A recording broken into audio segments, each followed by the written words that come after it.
Hello guys, welcome back to my channel Pragya English Literature. So guys, in this video today we are going to study about in unit first British poetry.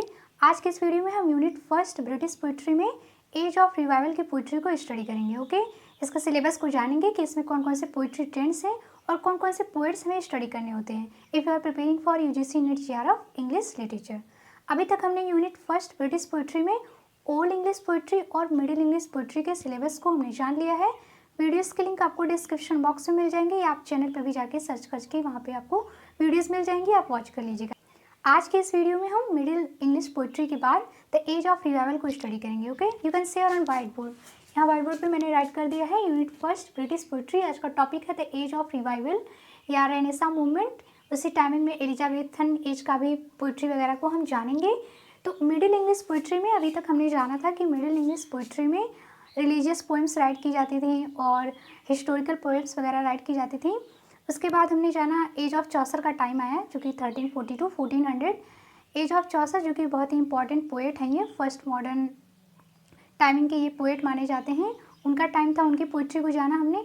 उसके बाद timing आता है the age of revival का। As of revival आपने study किया ही होगा। Revival किस चीज़ का था? जो कि क्लासिकल लर्निंग का, जो भी एंशियंट ग्रीस और एंशियंट रोम के जो लिटरेचर थे उनमें लोगों का फिर से इंटरेस्ट आना हुआ, फिर से उसको रिवाइवल हुआ, उसी को द एज ऑफ रिवाइवल बोला गया है। उसके बाद रेनेसा की भी स्टार्टिंग होती है, रेनेसा मूवमेंट, आपने इसको भी स्टडी किया होगा। तो ये सब बेसिक चीज़ें हैं। तो इसमें कौन कौन से पोइट्री हैं उसे हमें स्टडी करना है। तो the age of Chaucer, Geoffrey Chaucer जो कि बहुत ही इंपॉर्टेंट एक पोएट हैं। इनके बाद बहुत ही लंबे टाइम तक कोई भी ऐसे इनकी तरह से कोई भी इम्पॉर्टेंट पोएट नहीं हुए, बल्कि इनको सभी फॉलो करते थे। तो उसको आपको जानना है। टू टाइप्स के आपकी पोइट्रीज़ हैं एज ऑफ रिवाइवल में, जो कि 15th सेंचुरी और अर्ली 16th सेंचुरी ग्रुप के पोएट माने जाते हैं। इसमें पहला है इंग्लिश चौसेरियन और दूसरा है स्कॉटिश चौसेरियन। यहाँ पे देखिए मैंने राइट करा है इंग्लिश चौसेरियंस और सेकेंड इज स्कॉटिश चौसेरियन। इंग्लिश चौसेरियंस के जो पोएट्स थे ये लोग जियोफ्री चौसर की राइटिंग से इन्फ्लुएंस होकर राइट करते थे, और स्कॉटिश चौसेरियन के जो पोएट थे ये लोग डेप्टेड थे जियोफ्री चौसर के प्रति। इसमें कौन कौन से पोएट्स थे? इंग्लिश चौसेरियन में जैसे कि थॉमस हॉकलेव, ये कंटेम्प्रेरी पोएट भी माने जाते हैं जियोफ्री चौसर के। एंड इंग्लिश चौसेरियन में और भी बहुत सारे नाम हैं इंग्लिश चौसेरियन में, उनको भी हम इंट्रोड्यूस हो लीजिए, like John Lydgate, John Skelton, Stephen Hawes and Henry Bradshaw, और भी बहुत सारे नेम हैं like Thomas Norton, Osbern Bokenham. ये सभी नेम्स आप इंट्रोड्यूस हो लीजिए, इनको भी आप स्टडी कर लीजिएगा। एंड नेक्स्ट नेम है स्कॉटिश चौसेरियन। स्कॉटिश चौसेरियन में आपको 4 to 5 नेम्स हैं, लाइक जिसमें 2-3 इंपॉर्टेंट हैं, like James first of Scotland. James first of Scotland ये प्रिंस भी था और पोएट भी था। और इसमें एक नेम और है विलियम डनबार। विलियम डनबार, इनको स्कॉट का चौसर भी माना जाता है।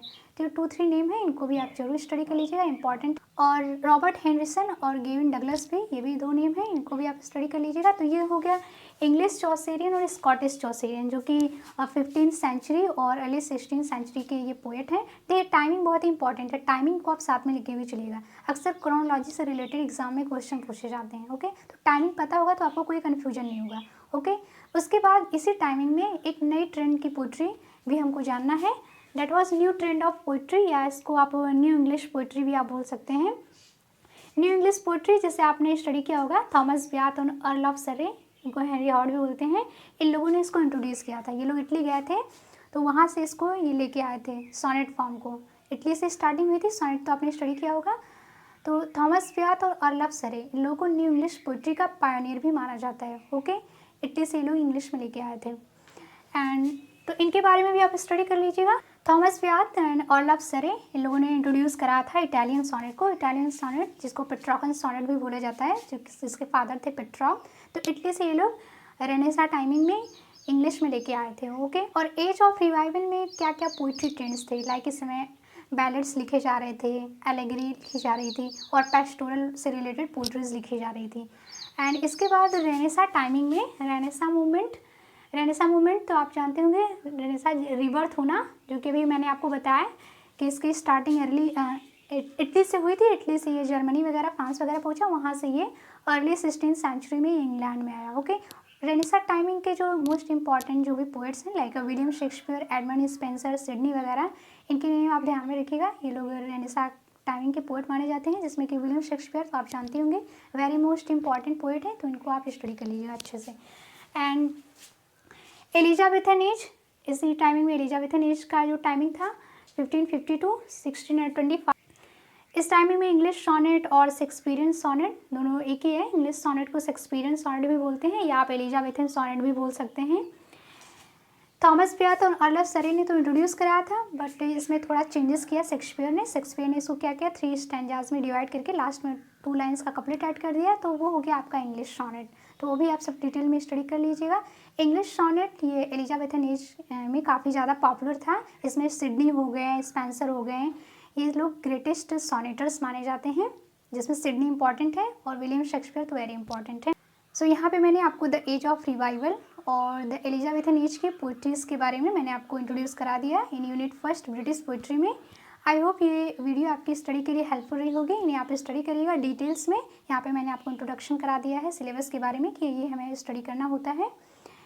And like this video, share this video with your other classmates also. Next video में हम लोग इसके आगे के टॉपिक को स्टडी करेंगे, like Puritan age and Restoration age की पोइट्रीज़ को और इसके आगे 18th सेंचुरी की पोइट्रीज़ को। तो मेक श्योर चैनल पर नए हैं तो चैनल को सब्सक्राइब कर लीजिएगा ताकि आपको वीडियोज़ के नोटिफिकेशन टाइम से मिल जाए। तो नेक्स्ट वीडियो में, till then keep reading, keep studying and keep watching my channel. God bless you.